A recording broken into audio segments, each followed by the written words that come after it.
bien, merci beaucoup. Un grand merci à Marine.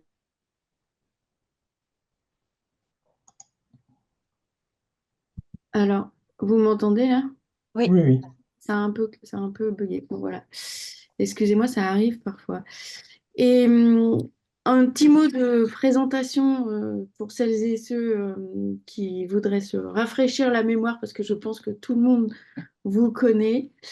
Et donc, pour rappeler quel est votre parcours et pourquoi vous êtes là, notamment ce matin, pourquoi on vous a invité, pourquoi l'Institut Cité Écolo est vraiment très heureux de vous recevoir ce matin.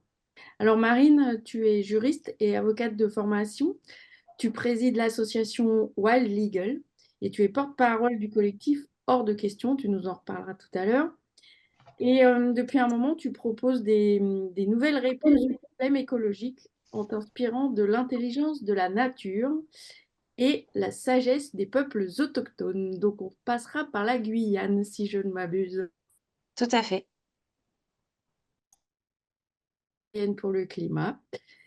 Et évidemment, ton combat est aussi celui de la reconnaissance du crime d'écocide et des droits pour la nature. Tu as déjà au moins deux ouvrages à ton actif. Devenir gardien de la nature en 2021 et maintenant aujourd'hui, tu nous présentes notamment Décoloniser le droit que tu viens de publier chez Wild Project. Voilà, dont tu vas nous parler. Je vous le recommande chaudement. Rodrigo, cher Rodrigo, tu es aussi un écologiste et ancien coprésident de la FCPE. L'éducation est ton créneau préféré pour l'avenir des enfants et de la planète. Tu as été élu député dans la 10e circonscription et je m'en réjouis puisqu'elle est dans le 13e arrondissement et réélu en 2024. Et tu es membre, je crois, de la commission des affaires culturelles et de l'éducation à l'Assemblée nationale. C'est Euh, ça.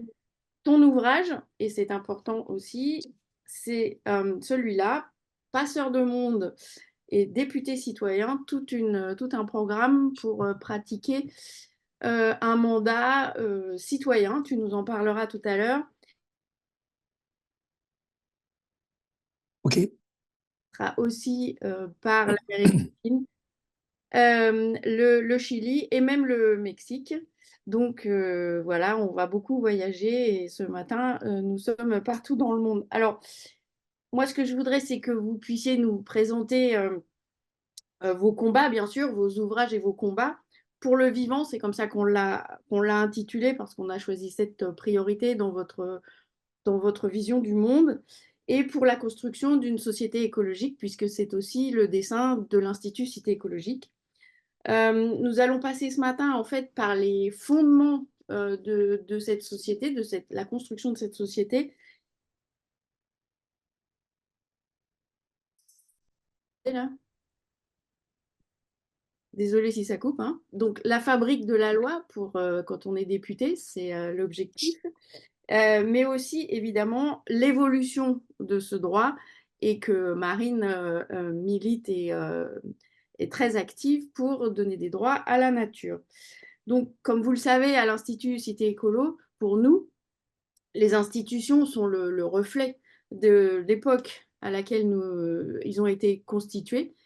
Et nous vivons aujourd'hui sur des outils que l'on peut clairement qualifier de périmés, d'obsolètes. Et nous cherchons toutes et tous ici, évidemment, à les transformer et les adapter aux exigences contemporaines. Donc nos deux invités vont nous livrer leur vision du monde, parce que c'est bien de ça dont il s'agit, en passant par l'Amérique latine notamment, qui est un bon laboratoire à la fois écologique, social et démocratique pour l'avenir. Donc, je propose de laisser la parole pour 15-20 minutes à Marine, puis Rodrigo. Évidemment, on prendra tout un tas de questions et j'espère qu'on aura un débat constructif. Après, si vous avez, après l'un ou l'autre, une question précise sur ce qui vient d'être dit, bien sûr, on les prendra. Voilà. Merci beaucoup encore et je pense que nous allons avoir une matinée tout à fait exceptionnelle. Merci Marine, à toi la parole. Merci beaucoup et je suis vraiment ravie d'être avec vous ce matin. Euh, pour me présenter, donc ça a été fait hein, sommairement. Effectivement, ce qui m'intéresse et la raison pour laquelle j'ai écrit ce petit livre qui est vraiment comment? C'est un ouvrage en fait qui a juste un échange avec Marin Schaffner, avec qui je travaille par ailleurs sur la diplomatie de l'eau. Et on avait envie de raconter par un livre qui est très court, hein, qui se lit en 1 heure probablement, l'histoire à la fois de la Guyane et pourquoi cette histoire qui m'a traversée fait que elle m'a beaucoup appris aussi et beaucoup inspiré pour le mouvement pour les droits de la nature. Et donc, ce livre, en fait, c'est aussi un livre, qui est un livre anniversaire puisque, il est édité cette année. C'est les 40 ans, du discours de Félix Tioka. Félix Tioka qui était, un des leaders des premières luttes autochtones en Guyane française en 1984 très précisément, donc il y a 40 ans. Il prononce un discours extraordinaire, à l'occasion du premier congrès qui réunit les 6 nations survivantes à la colonisation française et devant un parterre composé de chefs, de femmes, mais aussi de représentants de l'État français. Il tient un discours, ardent et il choque véritablement, l'administration française qui ne s'attend pas du tout à ce discours, qui ne s'attend pas du tout à en fait, aux reproches, violentes qui lui sont opposés et qui finit par quitter la salle avant même la fin de ce discours et donc pour vous présenter le livre, je vais vous citer quelques passages de ce discours parce que je pense que c'est ce qui l'introduit, le mieux. Hem, je choisis quelques extraits, qui vont, je pense, vous éclairer aussi pourquoi est-ce que ça m'inspire autant pour le sujet des droits du vivant en général. Donc Félix Tchouka, dit: «La négation de l'autre, de sa spécificité et de ses droits a toujours été une des caractéristiques de la suffisance des peuples européens, se considérant comme les porteurs de flambeaux de la seule vraie civilisation et de la seule vraie foi. Dans cette perspective ethnocentrique, nos terres étaient à conquérir, nos peuples à civiliser, selon votre système de valeurs. Malgré tous vos efforts pour nous assimiler à votre civilisation, nous avons pu y résister victorieusement. Vous nous avez écrasés sous le rouleau compresseur de votre progrès en technologie, vous nous avez ignorés en tant que peuple et en tant qu'individus détenteurs de droits égaux aux vôtres. Vous avez envahi nos territoires et pillé nos ressources en ignorant notre droit le plus fondamental qui est de continuer à vivre de nos terres. En retour de nos ressources, vous ne nous avez montré qu'ignorance et mépris. Nous ne voulons pas non plus devenir des Français comme les autres ou même à part entière. Nous voulons obtenir la reconnaissance de nos droits aborigènes, c'est-à-dire la reconnaissance de nos droits territoriaux, de notre droit à demeurer amérindien et à développer nos institutions et notre culture propre. La nature de nos rapports à la terre et à ses ressources qui fondent notre droit amérindien se révèle fondamentalement différent de la vôtre. Nos principes de droit se fondent d'abord sur les besoins de la collectivité et ont pour but d'assurer à tous un accès égal à la terre et à ses ressources. Et de là, le souci de préserver la nature et d'assurer le renouvellement constant de ses ressources au profit de nos frères et pour le mieux-être des générations futures. Nous constatons que votre droit est fondé sur des principes tout à fait inverses. Il doit assurer à des intérêts individuels ou corporatifs la jouissance exclusive de la terre et de ses ressources au détriment d'autres membres du même groupe, de la même société. Il n'est pas difficile de constater qu'un tel système produit d'une part l'abus des ressources renouvelables et non renouvelables et à leur gaspillage, d'autre part à une répartition fort inégale de la richesse collective. Nous ne voulons pas accepter ce modèle de société qui est le vôtre et nous demeurons fidèles à notre modèle de société communautaire dans lequel les droits collectifs priment sur les droits individuels. Je pense que vous comprendrez sans mal à quel point ce texte, il est bah, déjà à l'époque d'une actualité en fait criante. 40 ans plus tard, il est toujours aussi moderne, aussi juste. Félix dénonce aussi le rapport prédateur des chasseurs, des pilleurs d'or et puis de toutes les industries qu'ils ont vu arriver en Guyane, et qui ont littéralement pillé et saccagé le territoire. Et donc, pour moi, évidemment, en lisant ce texte, et puis, en travaillant en Guyane, il faut savoir que donc, quand j'ai décidé de partir en Guyane française à la suite d'une rencontre avec, alors pas Félix, mais Alexis Kiuka, qui est le frère de Félix et qui, lui, a choisi la voie internationale. Il était, parce qu'il nous a quittés, il y a quelques mois malheureusement, il était donc, un des premiers autochtones de Guyane française à devenir juriste et à, du coup, porter la voix des nations autochtones de Guyane, notamment auprès des Nations unies et à participer aux négociations sur l'écriture de la Déclaration sur les droits des peuples autochtones. Et donc, toute sa vie, en fait, il s'est battu pour faire reconnaître le système colonial français, pour dénoncer ses compétences, ses injustices et en fait, tout simplement, pour obtenir réparation. Et donc, avec Alexis Tchouka, j'ai notamment travaillé sur la restitution des terres des peuples autochtones puisque vous savez, en 2017, il y a eu des grosses mobilisations en Guyane française. La Guyane était complètement bloquée et l'État français a signé un accord notamment avec les peuples autochtones, s'engageant à restituer 400 000 hectares de terre.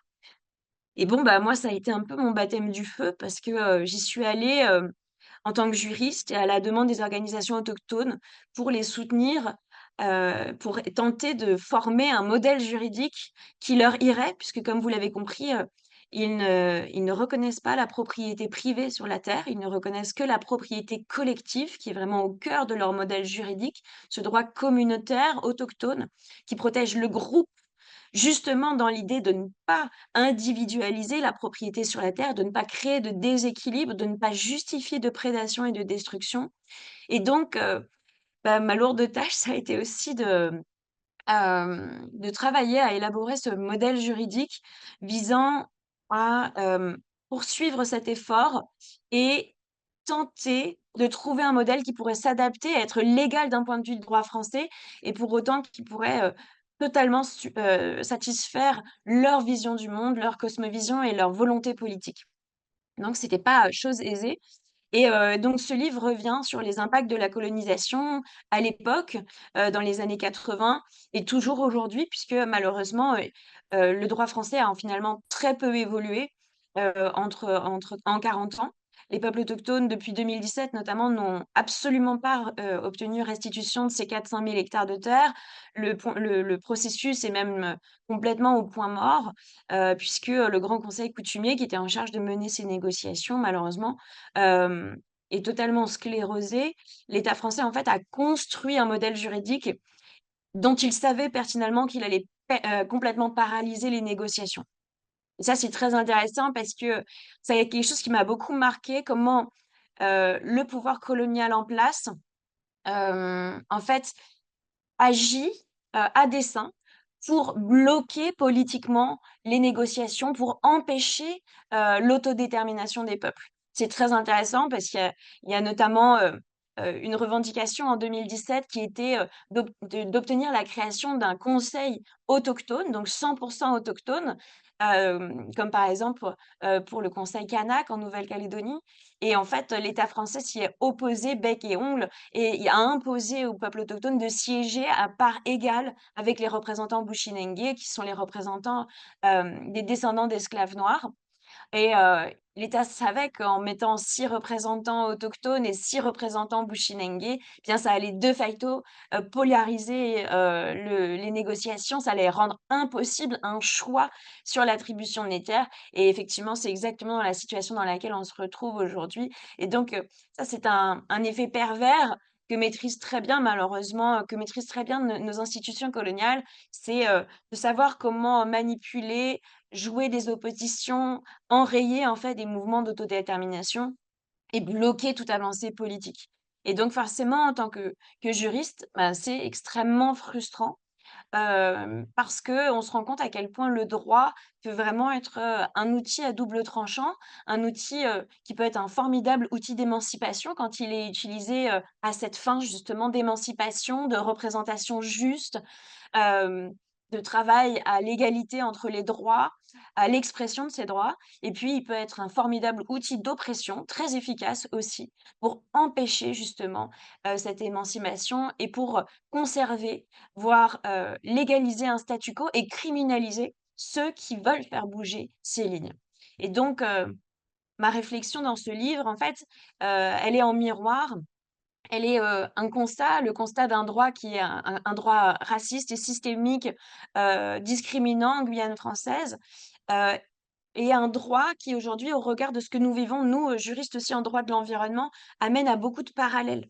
Parce que, au final, qu'est-ce que c'est, notre droit de l'environnement? C'est un droit qui encore aujourd'hui majoritairement, dans sa construction, considère que l'autre n'existe pas. C'est-à-dire que, il n'y a pas, d'autre dans la nature, il n'y a que des choses, des biens, des ressources, des services écosystémiques, il n'y a pas de sujet de droit. La nature est entièrement composée de choses à notre usage, à notre bénéfice et donc ce droit de l'environnement actuel, il objectifie, il nie la singularité, il nie les droits fondamentaux de tous les êtres vivants qui composent notre planète. Et donc, bah, vous le verrez dans ce livre, c'est ce parallèle. Je ne veux pas évidemment vous expliquer tous les rouages, sinon vous n'aurez plus aucun intérêt à le lire. C'est tout ce parallèle que j'essaie de tirer, dans le livre, c'est, quelles sont les réflexions, puisqu'on a beaucoup plus de recul maintenant évidemment sur le droit colonial que sur le droit de la nature. Comment ces réflexions ici de la pensée décoloniale peuvent aussi enrichir fondamentalement notre regard sur la manière dont nous pourrions, heu, émanciper ce droit de l'environnement de cette vision strictement utilitariste que nous entretenons à la nature. Et puis dans d'autres ouvrages et notamment, j'en ai un ici, bon c'est un des livres fondateurs du mouvement des droits de la nature, c'est le livre de Christopher Stone, «Les arbres doivent-ils pouvoir plaider?» Christopher Stone, donc est un universitaire américain, il écrit ce livre en 1972. Il fait le parallèle aussi entre, le statut notamment, de l'esclave noir, le statut de l'esclave noir qui est celui du bétail en fait, hein, qui a un statut, qui le réduit, à une force de travail esclavagisée pour le compte de ses propriétaires, donc un système dans lequel certains humains peuvent être la propriété d'autres humains, qui se voient, évidemment, nier leurs propres conditions d'humains. Ça a été, vous savez, les discussions de la controverse de Valladolid, de la bulle papale qui a interrogé la qualité de sujet humain des peuples autochtones, parce que s'ils étaient humains, eh bien, dans ce cas-là, ils avaient une âme. S'ils avaient une âme, alors ils étaient aussi des enfants de Dieu et on ne pouvait pas leur ôter leur vie et leur terre. Et puis, la controverse de Valladolid a abouti à la reconnaissance que les peuples autochtones sont bien des êtres humains. Ça paraît fou avec le décalage d'aujourd'hui, évidemment, et pourtant c'était bien réel comme discussion. Et Christopher Stone, déjà dans ce livre, qui est un livre fondateur des droits de la nature, bien, il nous renvoie finalement à ce droit qui a construit une séparation stricte entre, entre les humains eux-mêmes. Et il montre à quel point, la qualité de sujet de droit est éminemment politique, puisque pendant longtemps, par exemple, on a considéré, eh bien, que donc les esclaves noirs étaient du bétail, les étrangers et les juifs étaient, des hommes ferae naturae, ce qui en droit voulait dire des hommes de nature sauvage.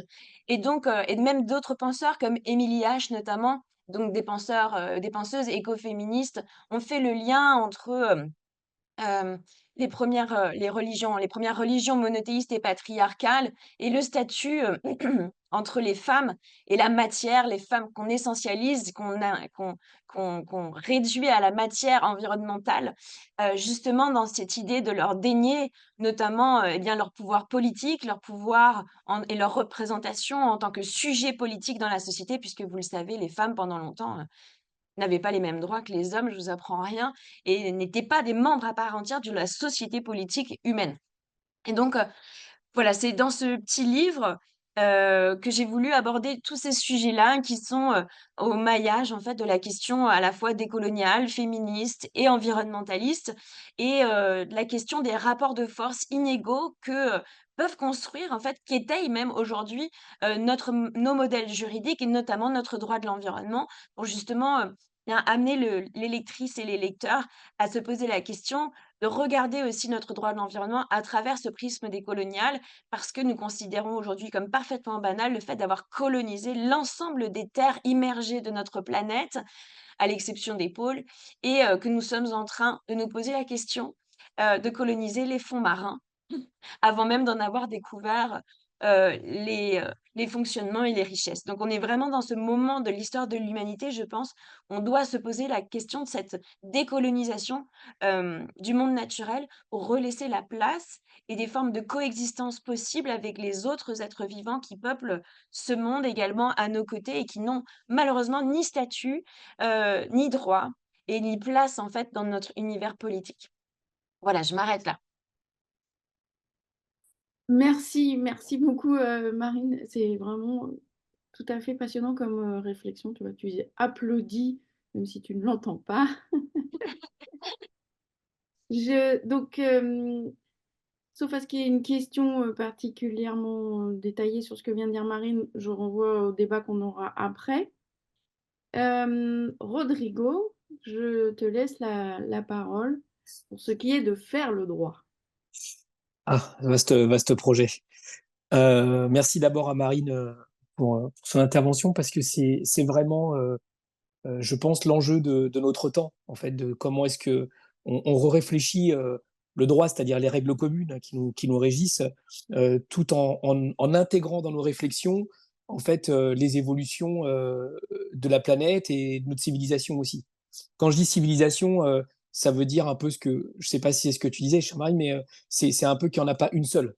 Il y en a plusieurs qui doivent cohabiter et que les êtres humains aussi sont dans un cadre de biodiversité civilisationnelle et qu'on a beaucoup de mal à l'appréhender parce qu'on est nourri au biberon de la civilisation qu'on va qualifier de façon caricaturale occidentale triomphante, toutes les autres étant évidemment dans toute l'histoire coloniale que tu as abordée de façon très délicate, mais qui est couverte de souffrance et de beaucoup de destruction, mais aussi beaucoup d'échanges et beaucoup d'avancées collectives. Je ne vais pas avoir l'outrecuidance ici de raconter les spaghettis qui viendraient de Chine du Maghreb, etc., et qui feraient qu'on serait des grands mangeurs de pâtes au niveau de la planète, parce que c'est pas tellement mon angle, quoique.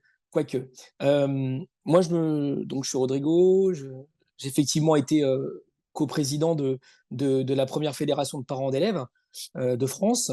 Euh, euh, je me suis impliqué là-dedans après avoir fait évidemment un assez long passage finalement à Europe Écologie Les Verts, parce que je pense que c'est là que ça se joue.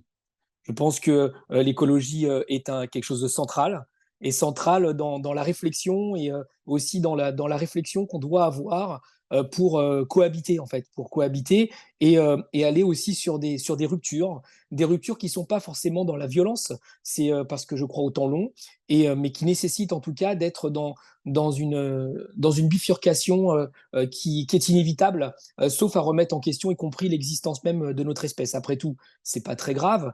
Les êtres humains sont là depuis un certain nombre d'années. Il y en a d'autres qui ne sont plus parmi nous aujourd'hui. Je crois qu'on vient d'en découvrir un en Bretagne qui a des millions d'années était présent sur les côtes d'Armor, je crois, si je ne me trompe pas.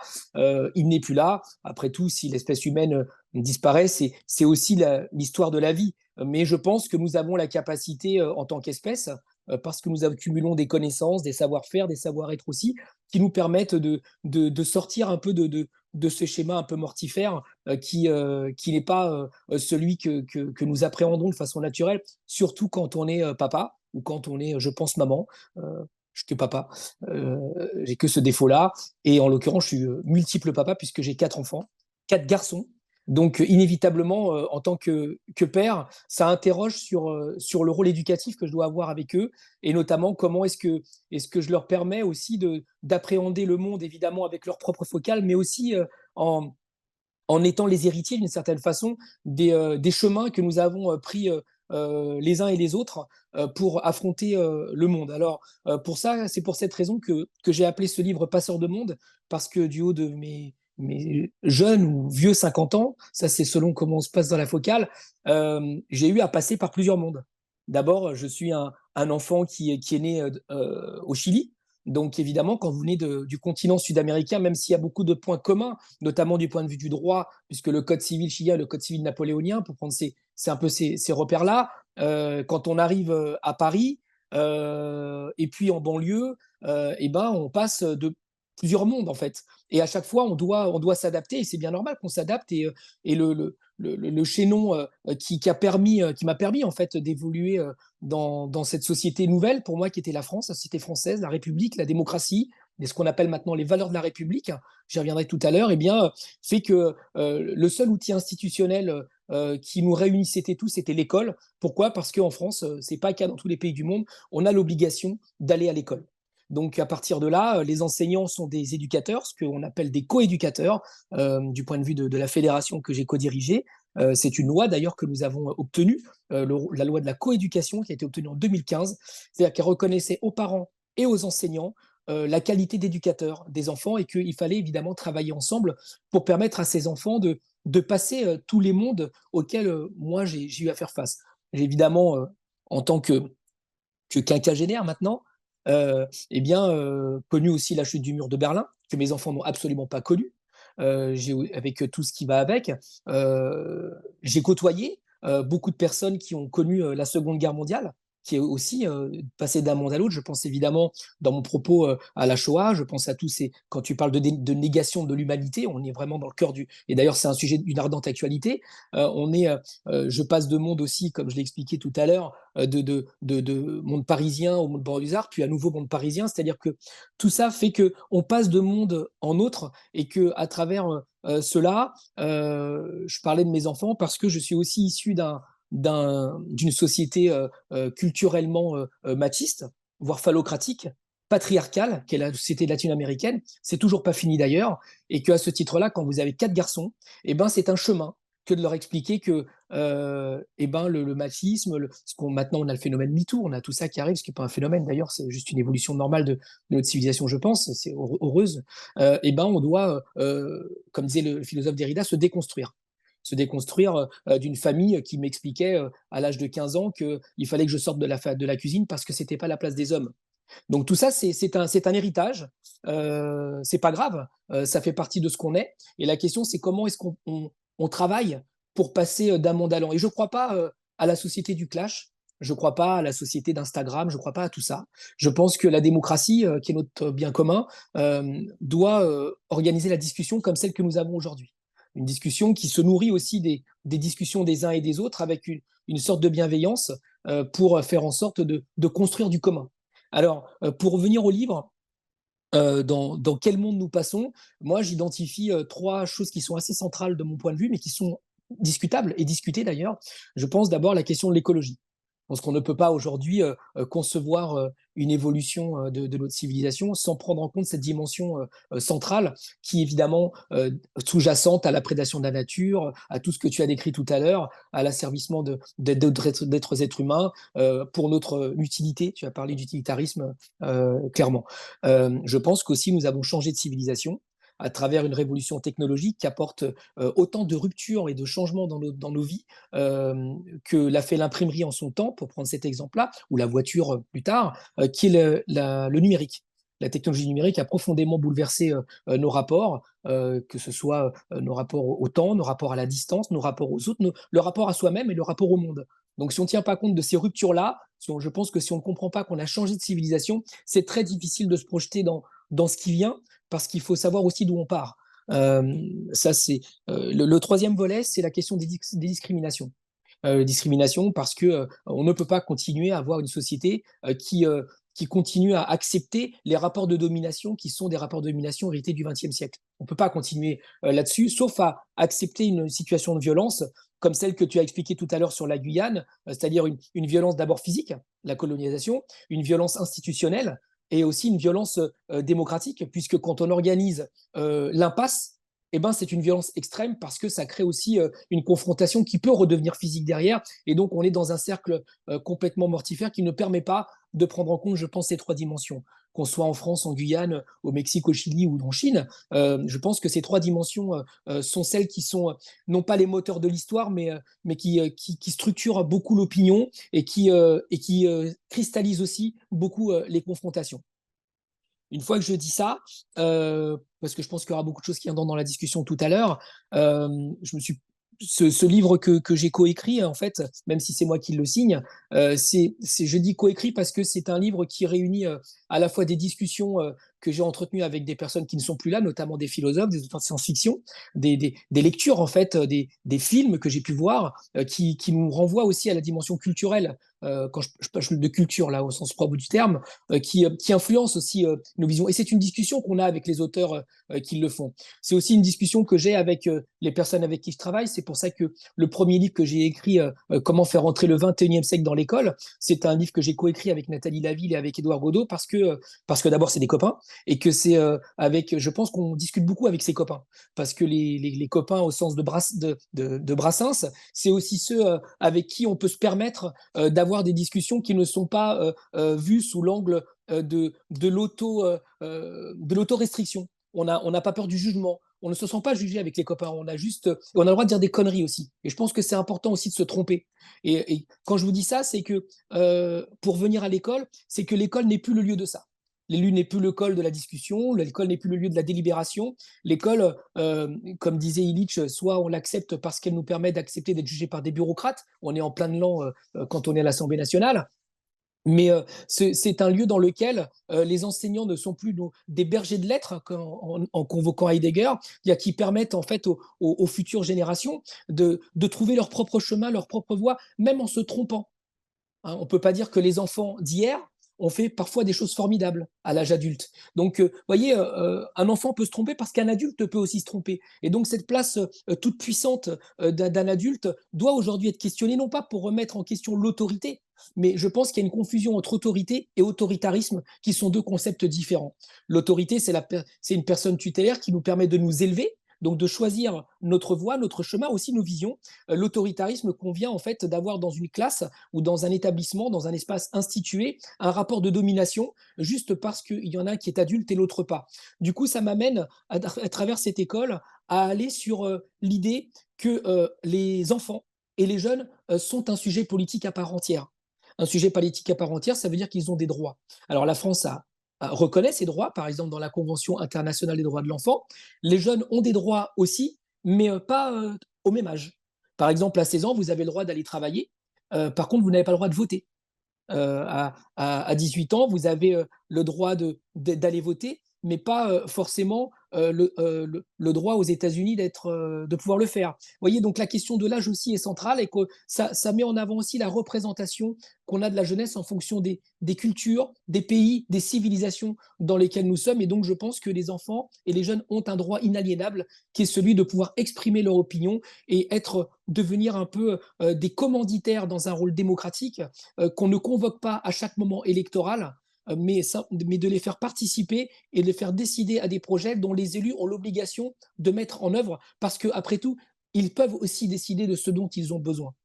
Quand je dis ça, finalement, les élections qui m'ont permis d'être député, en fait, ne sont pas très différentes des élections de parents d'élèves et ne sont pas très différentes surtout des élections d'élèves, à savoir on organise l'élection d'un délégué de classe qui organise et structure un rapport démocratique et dans la délégation de pouvoir qui est celle du XXe siècle, c'est-à-dire que pendant un moment démocratique institué, entre deux élections physiques, où on va mettre un bulletin dans l'urne, eh bien, on se choisit des représentants qui auront la responsabilité entre ces deux moments de porter ou de décider à notre place.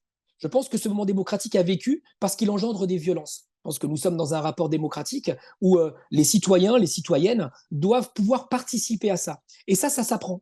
Ça s'apprend notamment dès le plus jeune âge. Il y a dans des pays qui des parlements de l'enfant, qui des conseils municipaux d'enfants, mais ça peut pas être quelque chose de virtuel, quelque chose de fictif. Quand tu parlais tout à l'heure, Marine, de la Guyane, qu'on organise un moment institué démocratique où on met les citoyens pour parler de l'attribution des 400 000 hectares, si je ne me trompe pas du chiffre, on ne peut pas dire et organiser les choses pour que ça ne fonctionne pas. Et là, quand on est dans un conseil d'école ou un conseil d'administration d'un établissement, les élèves sont là aussi dans ce rapport où leur parole, en fait, est déjà pliée d'avance. Elle ne compte pas. Quand on est dans une élection de parents d'élèves, c'est un peu pareil. Leur voix, on l'écoute, mais on ne l'entend pas nécessairement. Et on l'entend pas nécessairement, et je pense que c'est pour ça que je suis passé d'un monde à l'autre, c'est-à-dire du monde d'abord politique, j'ai dit que j'étais à Europe Écologie Les Verts, au monde associatif, puis de revenir dans l'arène politique, parce que justement, c'est comment est-ce qu'on utilise ces places-là pour construire autre chose. Les jeunes diraient pour hacker la politique. Moi, je dis juste faire de la démocratie au sein des institutions qui le nient. Et je donnerai un exemple, peut-être qu'on parlera du Mexique et du Restata, parce que après je vais être trop long. Là, j'ai organisé avec un jeune qui est un jeune d'un lycée pro que j'ai connu justement quand j'étais parent d'élève, hein, enfin en responsabilité, parce que je suis toujours parent d'élève. Euh, c'est c'est un jeune qui était en lycée pro, et on convenait à l'époque que c'était quand même extraordinaire que alors que ça représente plus de 40% des bacheliers, hein, les lycées professionnels en France, eh bien, ces élèves-là n'aient pas accès à la philosophie. Ça a été institué.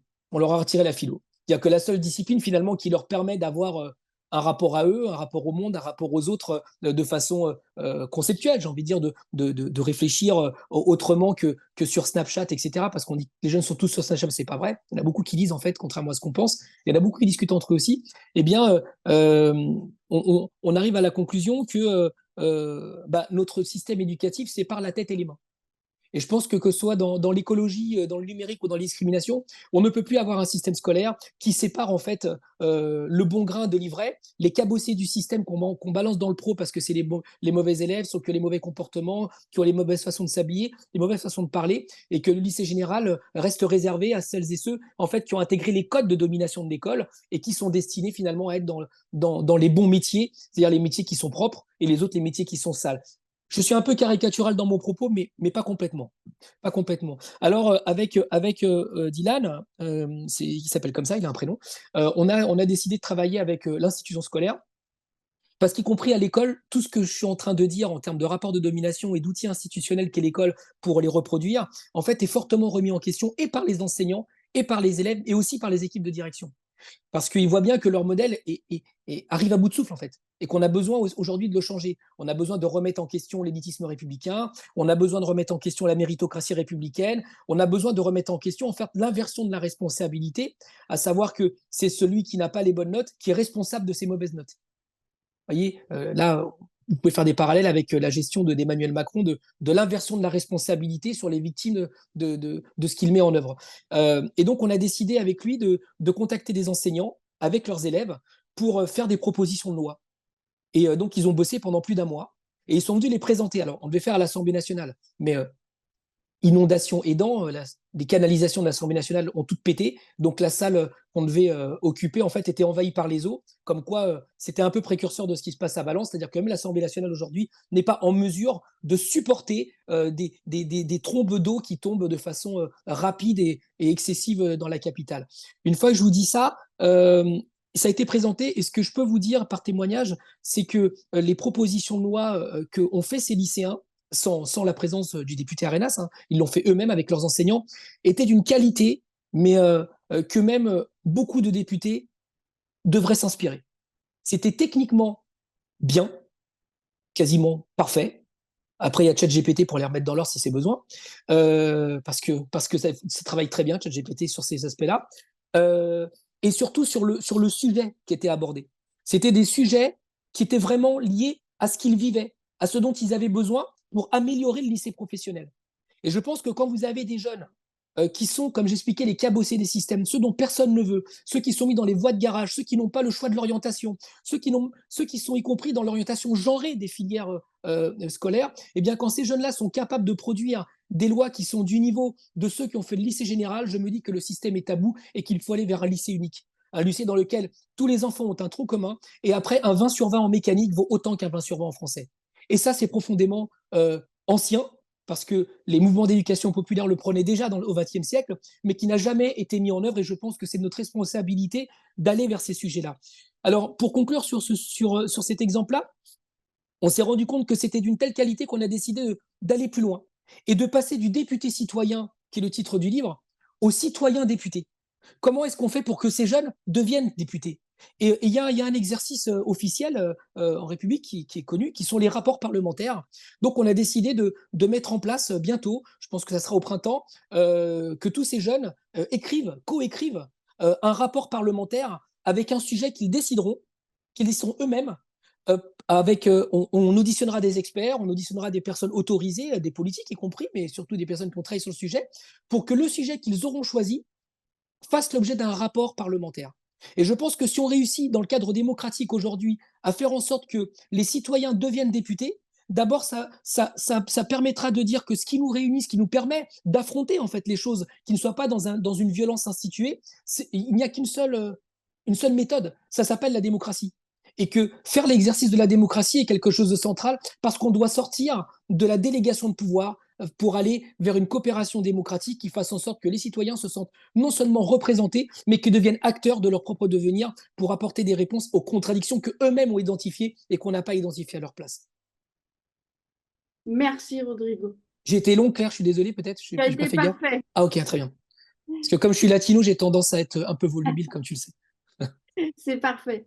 Et encore, tu n'as pas dit tout ce que tu avais à dire, je le sais. Ouais. Alors, écoutez, merci beaucoup. Vraiment, je trouve que à la fois vos deux exposés sont vraiment à la fois intenses et très complémentaires. Ce qui me fait très plaisir par rapport à ce que nous allons aborder maintenant, c'est-à-dire une part du débat. Il y a une première question qui vous est posée. Évidemment, on est dans le sujet. Isabelle évoque la COP 20, la COP 21, la COP 16 qui se tient à Cali en ce moment. Et elle vous demande si la question de l'écocide portée notamment par certains pays africains est à l'ordre du jour et comment ça se passe, puisque évidemment à Cali, la question des peuples autochtones dont on vient de parler résonne singulièrement. Marine, peut-être un petit mot, puis ensuite on passera la parole à Ulf qui a une question aussi.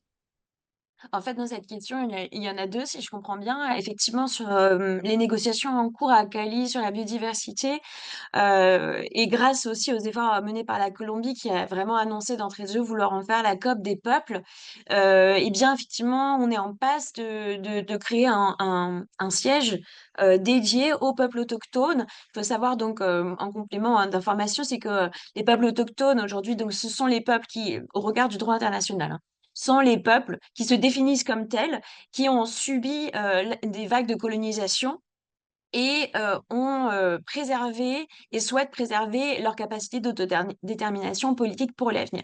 Donc ces peuples, ils sont protégés en droit international par plusieurs conventions, la Convention des Nations unies, mais aussi la Convention 169 de l'OIT, qui prévoit leurs droits propres, des droits qui sont distincts du coup du reste de la population au sein des États. C'est très important parce que ça crée des régimes qui sont différents selon qu'on est peuple autochtone ou qu'on ne l'est pas. Et c'est différent, par exemple, en Guyane française, c'est différent du statut des Bushinengués, donc des descendants d'esclaves, qui ne sont pas donc des Premières Nations, et en droit international, ça crée aussi donc du coup des modèles complexes de représentation politique. Le fait est qu'aujourd'hui, on estime que donc 5% de la population mondiale sont des peuples autochtones qu'ils protègent 80 de la biodiversité mondiale. Donc c'est pas du tout anodin, hein, de parler, des peuples autochtones à la fois comme des gardiens de la nature et de la biodiversité et donc en fait cette COP, elle, elle rend honneur, elle rend visible effectivement, cette part importante des peuples autochtones, dans la protection de la biodiversité. Moi, j'ai forcément une interrogation, parce que, leur donner un siège, c'est bien, mais si c'est un parmi, 180, bah, malheureusement, ça suffit pas. Je trouve ça formidable en termes de symbole. Je trouverais ça par contre assez catastrophique, si on va pas plus loin. Il faut véritablement aller plus loin, c'est-à-dire qu'en fait, il y a des mécanismes qui sont mis en place, notamment au Brésil, qu'on appelle des protocoles de consultation, qui permettent aux peuples autochtones de s'opposer politiquement, juridiquement, à l'installation de projets destructeurs, de projets pétroliers, industriels sur leur territoire. Ces protocoles de consultation, ils pourraient être largement massifiés. D'ailleurs, je trouve qu'ils sont d'une très forte inspiration et qu'on devrait même, en fait, en faire la règle, dans les territoires autochtones et non autochtones parce que quand on voit les conflits aujourd'hui qui existent autour des méga-bassines, des retenues collinaires, des coupes rases et cetera, la question, en fait, de l'assentiment des populations à subir des projets industriels et destructeurs pour le vivant, elle se pose pour tout le monde. Bref, voilà, on va voir sur quoi aboutit, la COP et donc la représentation, des peuples autochtones et par ailleurs la question, de l'écocide est une question, à part qui concerne le droit pénal international. Effectivement, donc il y a plusieurs pays qui sont en soutien de la proposition qui est portée en vérité par les îles Fidji, les Samoa, le Vanuatu, les États insulaires en fait qui sont victimes du dérèglement climatique et donc il y a une proposition qui a été élaborée par la Stop Ecocide Foundation dans laquelle il y a des avocats remarquables comme Philippe Sands, Valérie Cabane, qui ont élaboré une proposition des droits reconnaissant donc la définition de l'écocide, qui est la destruction grave, étendue et durable des milieux naturels et qui vise à outiller le droit international pour pouvoir agir. Et ça donc, c'est un processus en cours. L'amendement a été déposé il y a quelques semaines et il faut, 3/4 des voix, des États membres à la Cour pénale internationale pour modifier le statut de Rome donc et reconnaître cette compétence et quand on sait que le secrétaire, malheureusement, le nouveau secrétaire, de la Cour pénale internationale, n'est pas forcément, heu, très convaincant dans cette démarche et se satisfait assez malheureusement du système actuel. Il va falloir beaucoup de pression internationale. On peut compter aussi sur d'autres États, notamment comme la Belgique. Il faut plus d'États notamment en France, pour que cette question progresse, parce qu'on ne peut pas compter que sur les pays dits, du Sud, pour soutenir ce travail-là. Il faut absolument que ça devienne un engouement, international et on y participe avec Wild Legal, en travaillant notamment sur ces sujets-là auprès du Conseil de l'Europe, à convaincre les États, membres du Conseil. Et ça soulève beaucoup de tensions au niveau international parce que beaucoup d'États, savent qu'ils sont en ligne de mire concernant les écocides, évidemment. Merci beaucoup, Marine. Je vais peut-être passer la parole à Ulf qui a une question. Ulf? Merci Claire et merci Marine et Rodrigo pour les interventions et les présentations. C'est vraiment extrêmement passionnant. Mais j'ai une question pour toi, Marine, mais qui est d'ailleurs un peu enracinée dans ce que vient d'exposer Rodrigo aussi, notamment en parlant de la démocratie. Parce que moi, j'ai lu ton ouvrage. Hein, il est bien annoté aussi, vraiment, parce qu'il est passionnant. Et j'ai aussi lu le travail absolument magnifique que tu as fait pour l'AFD Mmh. sur les différences, toute la cartographie des luttes que tu effectivement as introduit sur la table de l'Agence française du développement, ce qui est un peu intéressant aussi en termes de contexte institutionnel. Bon, tu parles beaucoup justement du fait qu'on ne peut pas résoudre les problèmes dans un système qui les a créés. On ne peut pas demander au système qui a créé les problèmes de le résoudre. Il faut passer à autre chose. Il faut s'inspirer des autres normes, etc., pour, comme tu dis, décoloniser le droit, etc., sortir d'un modèle occidental. Et ça, je le prends bien comme argument.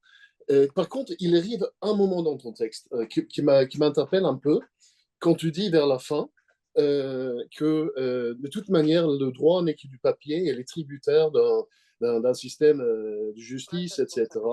Et tu commences à parler de l'État, et de l'État fort, en fait, hein, en réalité. Hein. Donc, c'est là ça m'interroge un peu, parce que dans les luttes que tu cartographies, c'est pas, ces mouvements-là n'appellent pas à un État fort. Hein, quasiment le contraire. Hein, dans beaucoup de sens, hein, c'est de créer du commun, de créer des autres mécanismes de gouvernance, etc. Et donc, effectivement, mise en œuvre du droit, en fait. Et là où je me trouve en Suède, la lutte des Samis dans le Nord, hein, parce que là, il y a aussi un wilderness. Hein, la lutte a été de faire reculer hein, l'État-nation, hein, le mettre dehors, en fait. Hein. Et donc, du coup, en fait, est-ce que tu vois pas vraiment autre chose à développer en fait dans le terme de ta pensée, de s'arrêter à l'idée de l'État fort en fait, parce que justement les communs, les autres manières de gouverner avec et pour la nature pourront aussi être assez bien mobilisés dans cela. Et ça fait effectivement écho à ce qui vient de dire Rodrigo sur l'éducation, sur l'éducation nationale. Je me trouve aussi dans cette institution, hein, en fait. Hein. Donc, en réalité, on est là, on recherche d'autres mécanismes de gouvernance qui sont décolonisés. Et ça, implique aussi faire réguler l'État, en fait, parce qu'elle est le véhicule des grandes violences aussi, Merci. historiquement. Ouais. Voilà. Merci beaucoup, Wolf. Et je pense que c'est bien si Marine peut répondre, mais je pense que Rodrigo aura sûrement des choses à dire. Oui, en fait, j'essaye de partir dans le livre, effectivement, de l'AFD que vous pouvez retrouver en ligne, hein. Il est en téléchargement libre et on a fait un panorama d'une trentaine de sites un peu partout dans le monde. J'ai fait des interviews avec des gens vraiment extra, justement sur ces questions-là et en fait, effectivement, ça souligne vraiment la question de, quelles sont les structures étatiques dont nous avons réellement besoin et quelles sont, les structures étatiques qui sont un pur héritage colonial. Donc c'est le cas de la totalité des États africains, malheureusement et d'un découpage, qui s'est fait entre les puissances, européennes notamment et donc du coup, on est vraiment dans un cadre, de réflexion qui n'est pas juste et dans le livre de l'AFD, ça se ressent notamment au Nigeria et dans tous les autres États comme en Ouganda, où la question des droits de la nature est en train d'émerger.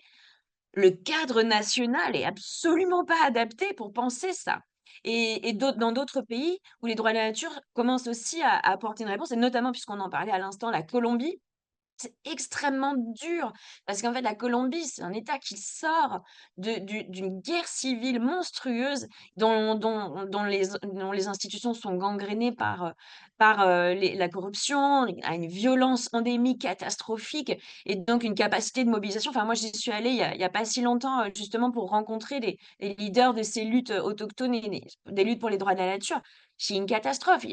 On risque sa vie, en fait, pour dire des choses sur les droits de la nature, pour s'opposer à des modèles environnementaux. Donc, c'est c'est une réflexion très complexe parce que, du coup, souvent, on nous dit: «Oui, les droits de la nature, ça prend pas, à tel endroit, ça marche pas, ça montre pas de résultats». Mais il faut prendre en conscience, en fait, du poids de l'État-nation sur l'histoire et donc, oui, moi, je suis vraiment profondément pour une gouvernance biomimétique, une gouvernance à l'échelle des territoires de vie.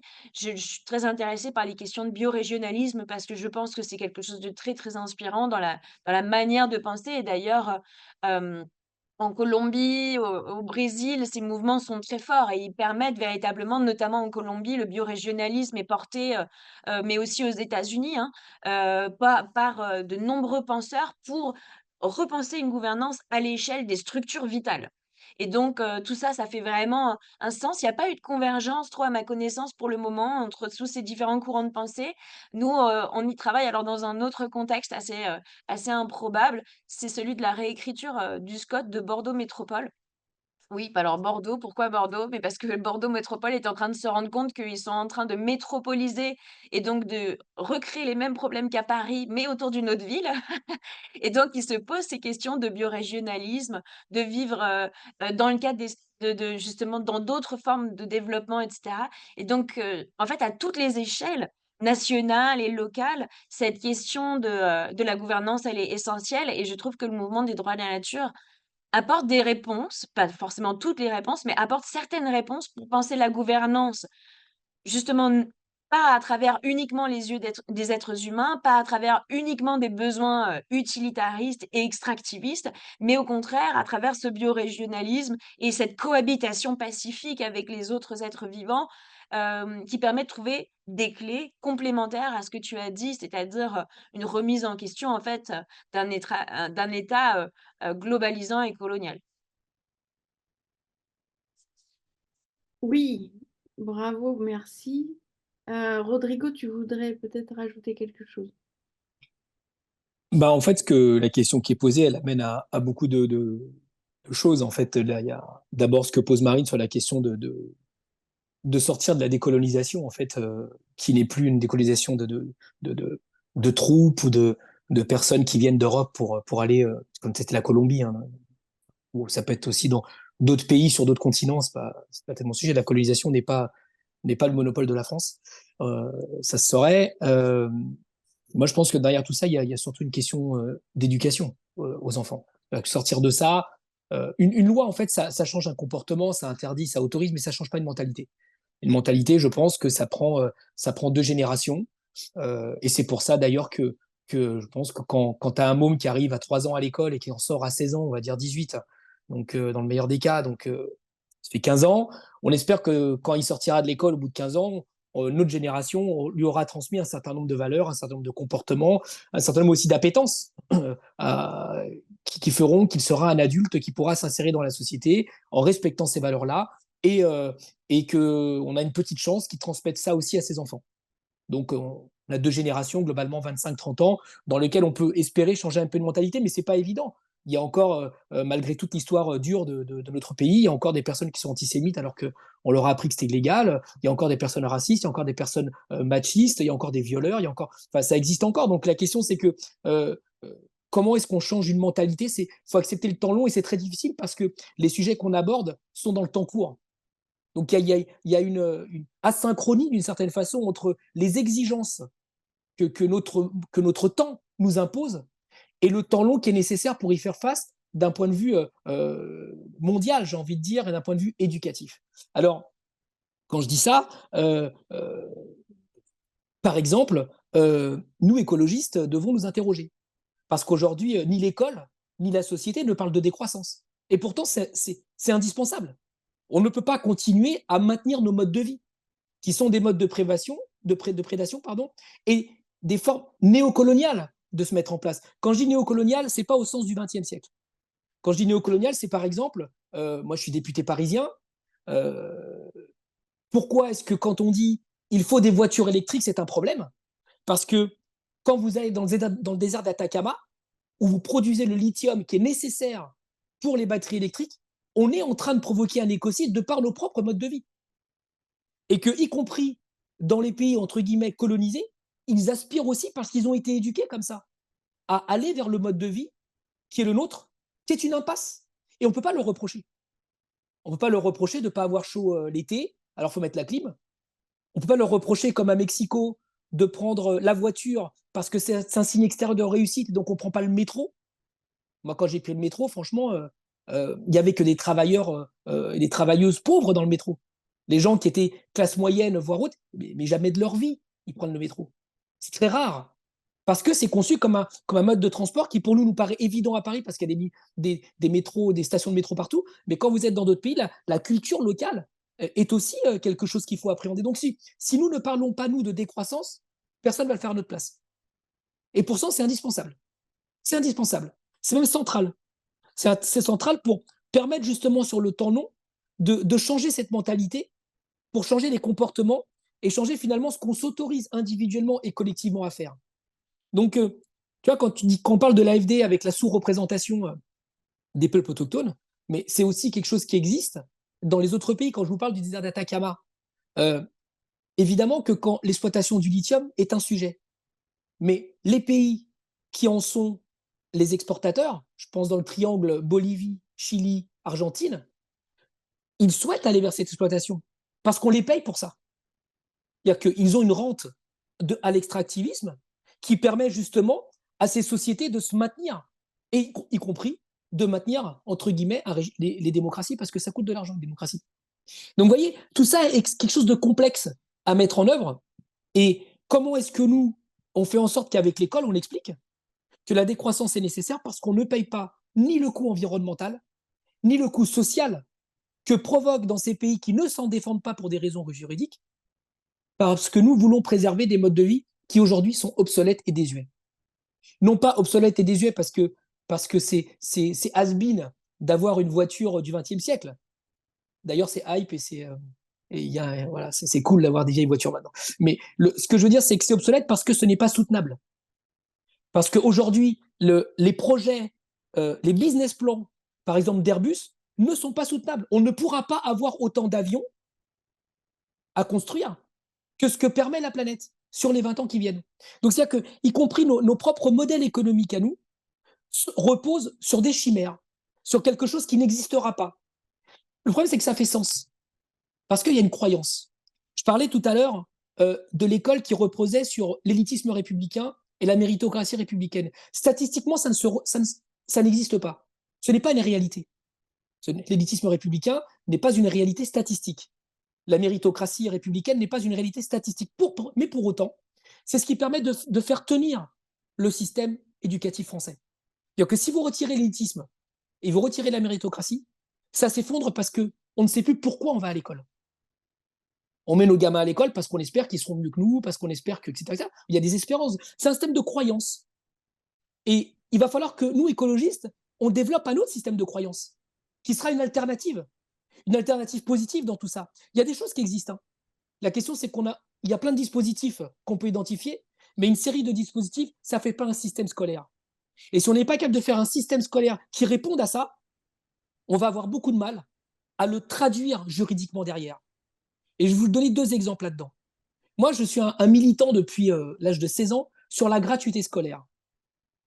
Parce que je considère, comme en Finlande, hein, c'est pas un truc de gauchard, c'est la Finlande qui l'a mis en place, que les besoins d'un enfant qui ont un intérêt éducatif et pédagogique défini par la puissance publique, c'est-à-dire défini par la loi, défini par un système de programmes nationaux, etc., ils doivent être pris en charge intégralement par la puissance publique comme en Finlande. Mais c'est pas la gratuité des fournitures parce qu'il faut donner du pouvoir d'achat aux parents. Parce que qui dit pouvoir d'achat, on ne sort pas du productivisme. C'est que si on dit la cantine scolaire doit être gratuite, c'est pas parce que les enfants ne mangent pas à la maison, parce qu'on est un peu dans le caritatif, fut-il républicain. C'est parce qu'en fait, on éduque à l'école. Quand on met en place des fournitures scolaires gratuites, eh ben on a des prix sur le cahier des charges. Que les fournitures des enfants ne soient pas fabriquées par des enfants à l'autre bout de la planète. Que le plastique soit au minimum, en sachant qu'on a beaucoup travaillé la question à la FCPE parce qu'on a mis en place des bourses de fourniture. Avoir des fournitures scolaires sans plastique, c'est mission impossible. Le plastique est partout. Donc on peut dire, nous écologistes, il ne faut pas du plastique. Oui, mais on n'a pas l'industrie pour le faire. On ne sait pas faire. On ne sait pas faire à l'échelle de la planète. Quand on dit la cantine, il faut que les gamins y mangent, c'est pas simplement parce que les pauvres n'ont pas à manger. Non, c'est pas que ça. C'est une réalité. Évidemment que c'est une réalité, mais on sait faire. On sait mettre en place des quotients, on sait mettre en place un certain nombre de choses. Mais la question, c'est que la cantine scolaire, elle éduque. Elle éduque à manger autrement. Elle éduque à valoriser ce qu'on a dans l'assiette autrement que dans un rapport marchand et dans un rapport monétisé. Ce n'est pas qu'une question de prix. C'est pour ça que dans les années 80, on a interdit l'alcool dans les lycées professionnels pour les élèves. Parce qu'on éduque quand on mange. Donc je pense, vous voyez, sans être plus long, que si on doit interroger nos modes de vie, l'école est centrale et que les institutions qui existent, comme la FD et autres, comme la Coop ou comme Porto Alegre dans les années 90, eh bien, si on ne tient pas compte de ce temps long, ça va être difficile. Et je pense que le seul endroit où ce temps long peut être abordé d'un point de vue rationnel, d'un point de vue scientifique, d'ailleurs la rationalité peut être interrogée, eh ben, ça s'appelle l'école. Donc je pense que tout ça est lié. Si nous, écologistes, nous n'investissons pas l'école sur la nécessité de la transformer, alors ça va être super compliqué parce qu'une campagne de pub de McDonald's est plus efficace qu'un livre vert qu'on portera aux élections. Merci Rodrigo. On va essayer de retrouver cet idéal auquel tu fais référence, qui est nécessaire de construire pour que nous sachions toutes et tous vers quoi on veut aller, même si ça prend du temps. Alors, Marine a comment dire, un agenda chargé, donc il lui reste encore quelques minutes avec nous. Donc Yves, si tu peux poser rapidement la question et ensuite elle pourra répondre et puis elle sera obligée de nous quitter, mais Rodrigo, on pourra continuer. Bien, merci d'abord pour ces 2 interventions. Alors, j'ai une question pour chacun, donc je vais me contenter dans un premier temps de la question pour Marine. Marine, moi je suis entre autres militant et un peu responsable de France Nature Environnement et j'ai, à ma grande surprise et à ma déception, je dois le dire, découvert que FNE est opposé à l'instauration de nouveaux droits pour la nature en disant la priorité, c'est pas ça, la priorité, c'est de faire respecter les droits actuels qui sont très mal respectés. Alors, ça, je ne peux pas leur donner tort sur le fait que les droits actuels soient très mal respectés, mais j'ai été très, très surpris de cette prise de position. Son véritable débat, d'ailleurs, en tout cas à ma connaissance. Donc, je voudrais savoir un peu, est-ce que tu discutes avec ces grandes ONG pour essayer de les convaincre que ça ne suffira pas de dire que les droits actuels doivent être respectés. Certes, ils doivent l'être, mais si on ne va pas plus loin, on n'aura pas pour autant progressé. Je te remercie pour cette question. Effectivement, alors moi j'étais pas tellement surprise parce que dans d'autres dossiers, FNE avait pas fait heu, pour le dire avec beaucoup de tact, n'avait pas fait preuve, d'un très grand progressisme comme sur l'écocide où FNE trouvait aussi que l'écocide n'était pas, une priorité, là, la reconnaissance du crime d'écocide. Bon donc, régulièrement malheureusement avec FNE, on est en léger décalage, pour pas dire en opposition, mais en décalage je dirais parce que, je pense qu'il s'agit essentiellement de ça. J'ai conscience que reconnaître des droits à la nature est un sujet, est un changement radical en fait de modèle juridique. D'où mon travail pour, tenter de vulgariser, de montrer que ça marche, de donner des exemples de jurisprudence. Avec Wild Legal, on fait beaucoup de traductions de jurisprudence, de textes légaux et cetera pour dire: «Voilà quelle forme ça peut prendre, voilà quels sont les avantages par rapport au droit de l'environnement».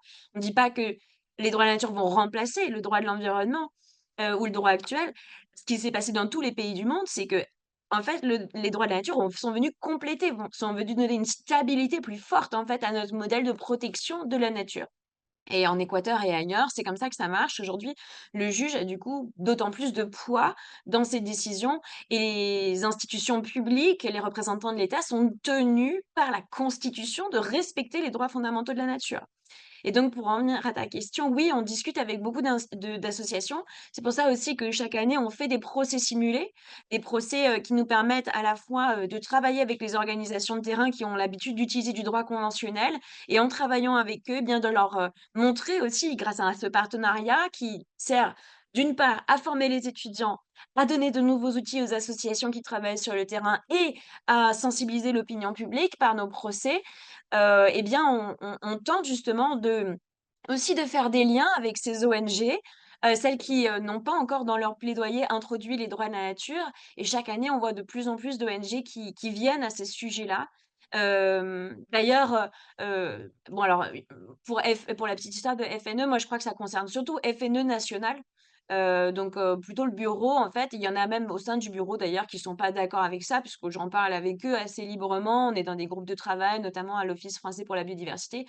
FNE dans les territoires, pour le coup, est beaucoup plus active, hein, et il y a beaucoup de territoires, même en PACA et ailleurs, où, FNE je crois que c'est FNE qui monte un parlement je crois que c'est sur la Charente, enfin, en tout cas, il y a pas mal de groupes locaux FNE qui se saisissent, en fait, de ces questions-là. On y travaille aussi avec d'autres grosses institutions, de l'éducation populaire et ça me fait très plaisir, comme, la Ligue de l'enseignement. Ça, c'était pour moi un gros enjeu, c'était de convaincre aussi les institutions du monde de l'éducation populaire, à de trouver dans les droits de la nature aussi de nouvelles perspectives pour enseigner la démocratie, notamment environnementale. Et puis on discute, avec, récemment j'ai pu, discuter avec les juristes de la LPO pour parler des liens entre justement droit de la nature et de leurs actions. On a été, depuis de très nombreuses, années en contact avec Sea Shepherd France sur l'océan. On travaille cette année-là, on se travaille aujourd'hui là avec Longitude 180 qui est l'association notamment de François Sarano qui travaille sur la protection des requins, des cachalots. Si vous connaissez pas ces films, il faut absolument regarder. François Sarano, c'était le conseiller scientifique, de Cousteau et il a participé aussi au film de Jacques Perrin sur l'océan. Enfin, c'est un amoureux des cachalots, il est extraordinaire et on travaille sur la question de l'abattage qu'on appelle préventif, mais qui est en fait un abattage punitif des requins à La Réunion, qui démontre encore une fois notre incapacité de coexister avec les espèces sauvages. Et puis on travaille avec de nombreuses, associations qui aujourd'hui, voilà, s'interrogent sur l'opportunité d'utiliser les droits de la nature. C'est un vrai défi, de former des coalitions parce que souvent, bah, voilà, on a tu sais, dans les associations, on a nos couloirs, quoi. On a nos stratégies, nos couloirs, nos modes d'action, c'est pas facile d'en sortir, et pour autant, de plus en plus d'ONG, et de penseurs s'ouvrent à ces questions-là. Ça a pas été facile, pendant longtemps, par exemple, des penseurs comme Descola étaient pas tout à fait convaincus de l'opportunité des droits de la nature. Il est en train de changer, de parler de plus en plus de ces sujets-là parce que, justement, parce que son travail sur les ZAD la sent la a fait qu'il a développé toute une sensibilité à la question de la gouvernance, notamment de la gouvernance sur la terre, du lien entre droit de la nature, droits des peuples autochtones et cetera.